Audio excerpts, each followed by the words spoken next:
Hari Om. Welcome to the secondary activities for class 12.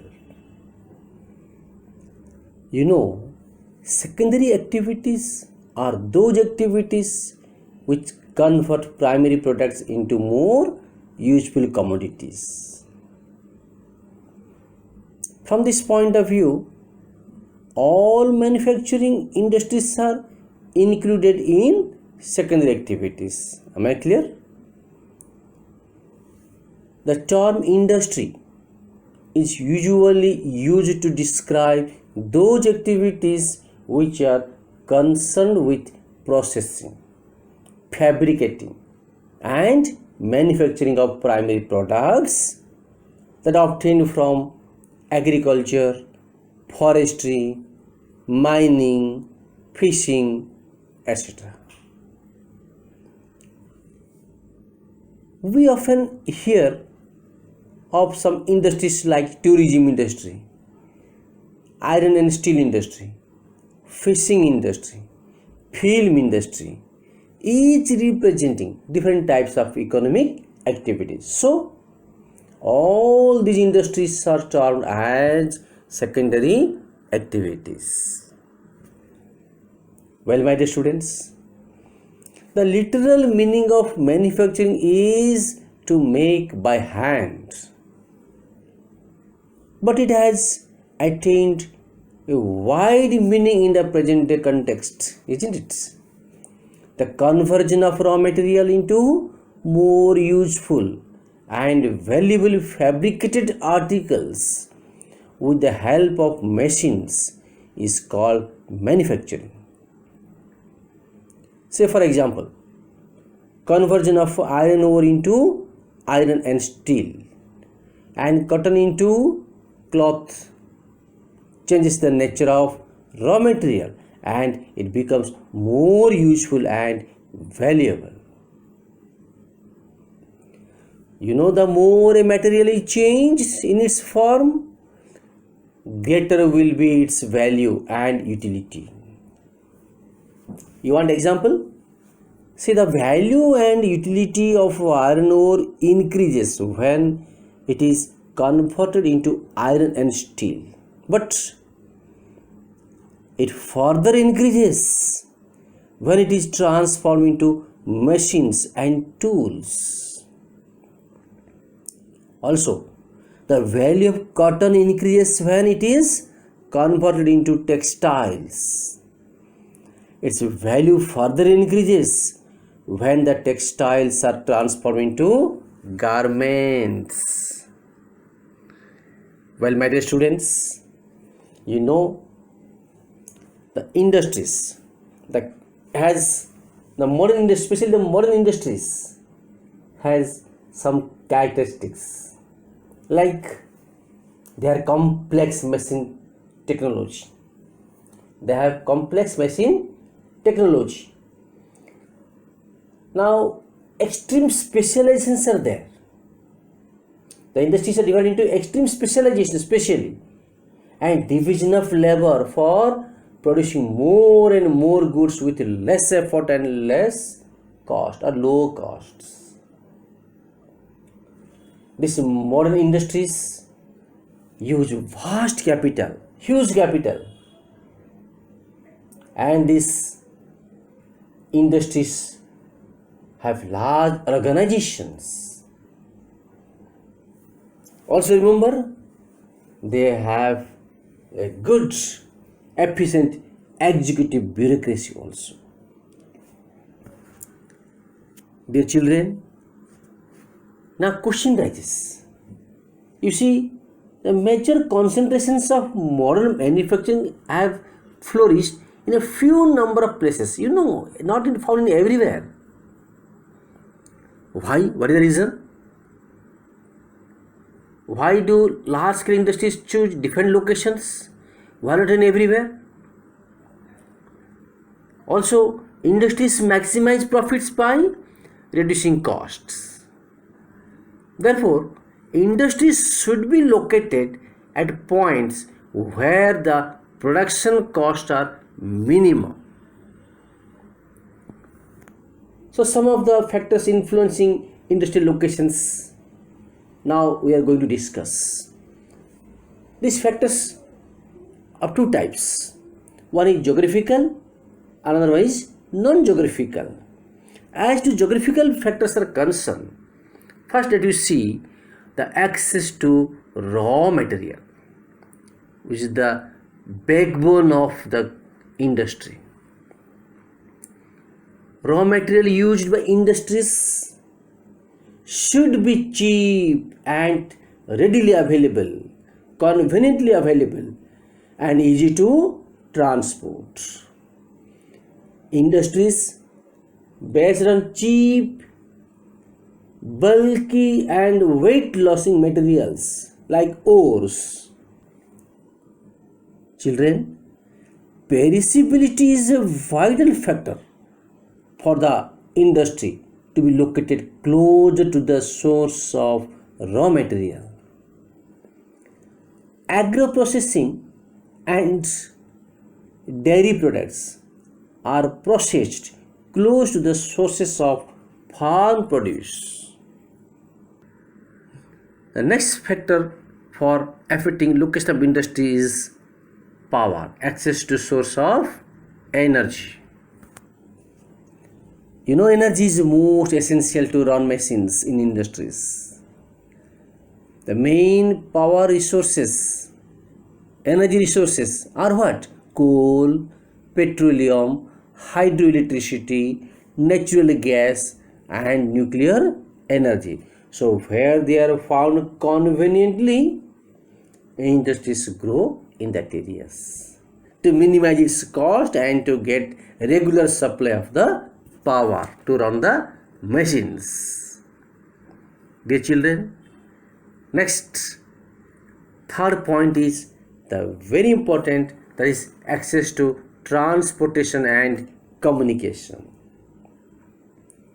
Though these things are called lifelines of the nation, it helps a lot integrate the agriculture and industry together.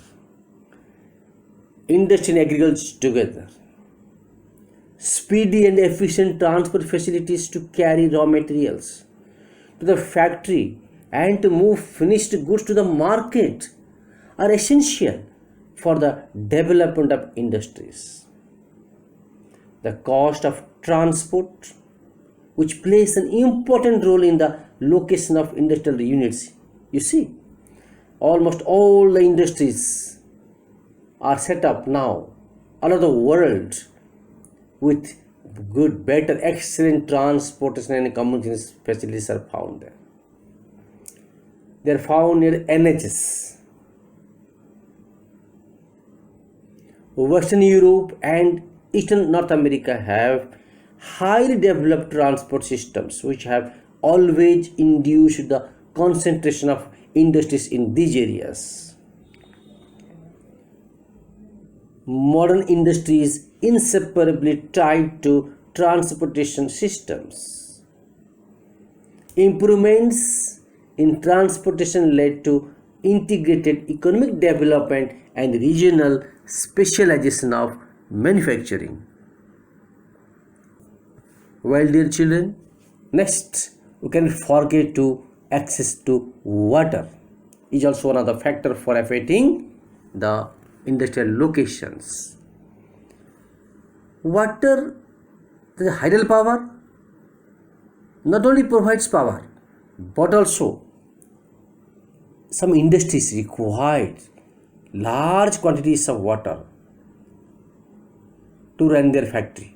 Say cotton textile for its bleaching and bleaching purposes, and in iron ore steel industry also required for cooling. So the water also plays a vital role for location of industry. So almost all industries located throughout the world you see near the water source only, maybe either dam or river source. Next, let's proceed to another factor, that is access to market. Without market, the industrial products are useless. The existence of a market for manufactured goods is the most important for location of an industry.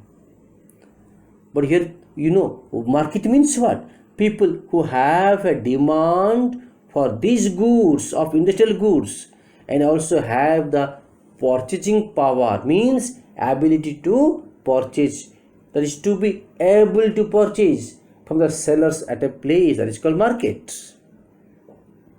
So remote areas inhabited by a few people offer small markets.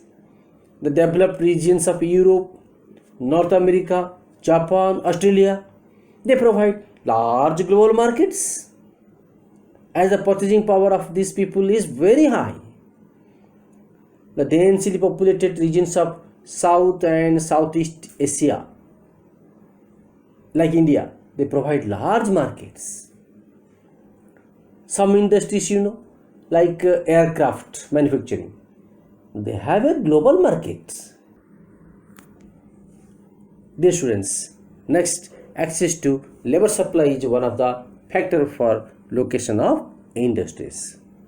Which labor? Skilled and unskilled, both quality. It is an important factor. Some types of manufacturing still require skilled labor. Increasing mechanization, automation, and flexibility of industrial process have reduced the dependence of industries upon the laborers, no doubt. But still, the skilled and unskilled labor force is required to run some of the industries. Now let's proceed to non-geographical factors. What are these? For example, access to good management. The present day industry has assumed complex form due to its organizational structure and characteristics. I told you already. And it needs good management. In fact, access to good management has become a very important factor in the choice of site for industries. Similarly, come to capital. Capital investment is most essential for the successful growth of industries.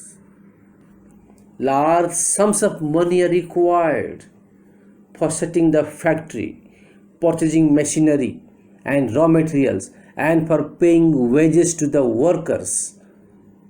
Plenty of capital is available in rich countries of Europe and North America, and there has been a phenomenal growth of industries in these countries. On the other hand, you see, the most countries of Asia, Africa and South America are poor and cannot make much capital investment. So, consequently, industries are in a backward state in these countries. However, with the development of banking services and foreign direct investment, that is called FDI, money capital has become more mobile. It is now easy to run the industries. Dear children, next we will not forget to see the main point, government policies. Supportive government policies. Government policy of any country can greatly affect its industrial growth. If the government of a country nationalize industries, then the foreign companies do not set up industries there. Clear? On the contrary, if the government encourages industries by giving tax rebates, subsidies and other incentives, then the industries are bound to grow. See the role of government. Many countries impose import taxes to encourage domestic industries. Economic and social considerations are important factor for influencing the government's decision. It is the duty of a government to ensure that the country's resources are used to the best advantage and that there are no great inequalities in the distribution of wealth. Children, next come to the point, non-geographical factor is environment is coming here. Industries do not grow in unfavorable environment and sometimes they tend to shift to more favorable environments. For example, in the USA, the aircraft industry has moved to the southwestern part of the country because of climatic advantage. Due to warm climate, hunger heating costs are less in this region. Next, dear children, access to agglomeration economies or links between industries is one of the major factors for affecting location of industry. The industries benefit from nearness to a leader industry, isn't it? And other industries. These benefits are termed as agglomeration economies. The savings are derived from the linkages which exist between different industries. Still today, many industries remain at a particular location even after the disappearance of initial advantages. Say, availability of infrastructure facilities like transport and communications, immobile physical capital like building, isn't it? However, dear children, this part of the lesson is completed. Next, let's wait for the part 2 of this lesson. Thanks a lot.